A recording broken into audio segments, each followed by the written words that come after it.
Hi అండి. నిన్న జరిగిన ఫస్ట్ టాస్క్లో సంచాలక్గా రీతు అయితే ఫెయిల్ అయిందండి. చాలా ఫెయిల్ అయింది. ఎంత అంటే అంత వరస్ట్ బిహేవియర్ అనిపించింది. ఇంకోటి సంజన గారు రీతు ఫైట్లో రీతుది చాలా తప్పు ఉంది. అసలు రీతు డెసిషన్ అసలు ఫెయిల్ అయింది.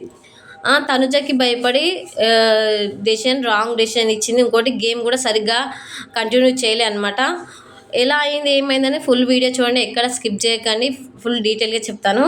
ఫస్ట్ గేమ్ స్టార్ట్ అయిన తర్వాత బాల్స్ వేసుకుంటున్నప్పుడు తనుజ అండ్ డెమోన్ ఇద్దరు తోసులాటలో తొయ్యడం వల్ల బయటికి వెళ్ళిపోయింది అనమాట.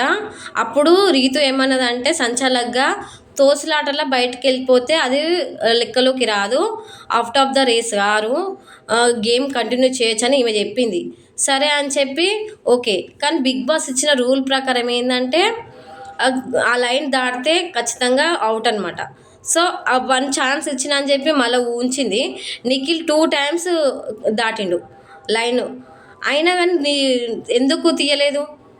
తీయకుండా అదే గేమ్ కంటిన్యూ చేసి సంజన గారు ఒక సైడ్ చెప్తూనే ఉండరు. ఆయన నిఖిల్ 2 టైమ్స్ ఆయన ఎవరు తోయడం వల్ల వెళ్ళలేదు, ఆయనంతలో ఆయన్నే వెళ్ళిండు అనమాట. వెళ్ళినప్పుడు అట్లా అసలు గేమ్ నుంచి వెళ్ళి ఆ లైన్ దాటినప్పుడు అప్పుడే తీసేయాలి. తీసేయకుండా గేమ్ కంటిన్యూ చేయడం చాలా రాంగ్. సంజన గారు ఇదే పాయింట్ మీద అడిగినరు. నువ్వు గేమ్ ఎందుకు కంటిన్యూ చేస్తున్నావు? వాళ్ళని తీసేయాలే కదా. ఎవరైతే లైన్ క్రాస్ చేస్తారో వాళ్ళని తీసేయాలి. అంటే నీతో వరస్ట్గా మాట్లాడింది. ఎట్లా అంటే నీ గేమ్ నువ్వు ఆడుకో, నీ గేమ్ ఆడడం రాక మాటలు మాట్లాడుతున్నావు, గేమ్ ఆడొచ్చు కదా, నువ్వేం ఆడుతున్నావు, అసలు గేమ్ ఆడుతున్నావా అని ఇలా అనడం చాలా రాంగ్. ఆమె టైంకి ఆమె డిఫెండ్ చేసుకుంటుంది. ఆమె దగ్గరికి ఎవరైనా వస్తే ఆమె డిఫెండ్ చేసుకుంటే ఆమె దగ్గరికి రానప్పుడు ఆమె సేఫే కదా. ఆమె స్ట్రాటజీస్ ఆమెకు ఉంటాయి. ఈమె ఎందుకు మాట్లాడాలి గేమ్ గురించి? సో నాకు అదైతే చాలా రాంగ్ అనిపించింది. రీతు సంచాలక్గా ఫెయిల్ అయింది. ఇంకోటి నిఖిల్ విషయంలో తనుజ స్టాండ్ తీసుకొని తనుజ కొంచెం దబాయించగానే తనుజకి ఫేవర్గా అయిపోయింది అసలు. అంటే తనుజకి భయపడి నిఖిల్ని అందులోనే గేమ్లోనే ఉంచి తీసేయకుండా గేమ్ ఆడిపించింది. అసలు ఎంత రాంగ్ అసలు. తీసేయాలి, డెమోని తీసేయాలి, నిఖిల్ని తీసేయాలి. ఆమె ఒకసారి నీ రూల్ ప్రకారం తోయడం ఒక రాంగ్ కాదు, తోయడం అనేది తోయడం వల్ల అవుట్ కాదని చెప్పినావు కదా. So demo నుంచినావు. నిఖిల్ కావాలని వెళ్ళిండు, నిఖిల్ని ఎందుకు తీసేయలేదు?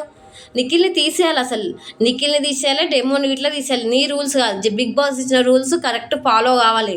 ఫెయిల్ సంచాలక్, అసలు ఫెయిల్ అంటే ఫెయిల్. ఇంకోసారి అసలు ఈమెకు సంచాలక్ ఉంచొద్దు అనిపించింది నాకైతే. ఇంకోటి సంజన గారితో మాట్లాడిన మాటలు కూడా రీతు సైడ్ చాలా తప్పు ఉంది అసలు.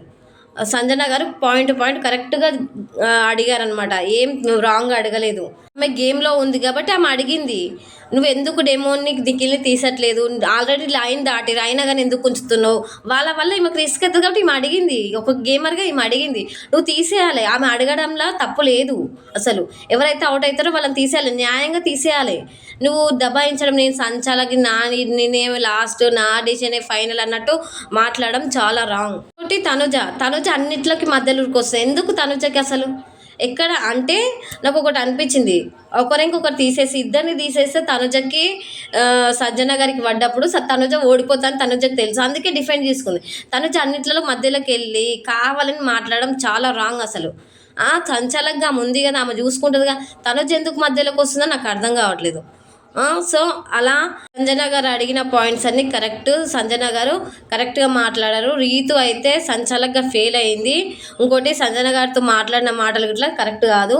సో రీతు విషయంలో మీరు ఏమనుకుంటున్నారో మీరు కామెంట్ చేయండి. సంజన అండ్ రీతు మధ్యలో జరిగిన ఫైట్లో ఎవరు కరెక్ట్ అనేది కూడా కామెంట్ చేయండి. సంచాలక్గా రీతు కరెక్ట్ చేసిందా రాంగ్ చేసిందా అనేది కూడా కామెంట్ చేయండి. ఈ వీడియో కనుక నచ్చితే ప్లీజ్ లైక్ చేయండి, షేర్ చేయండి, నా వీడియోని సబ్స్క్రైబ్ చేసుకోండి ఫ్రెండ్స్. ఉంటాను, బాయ్.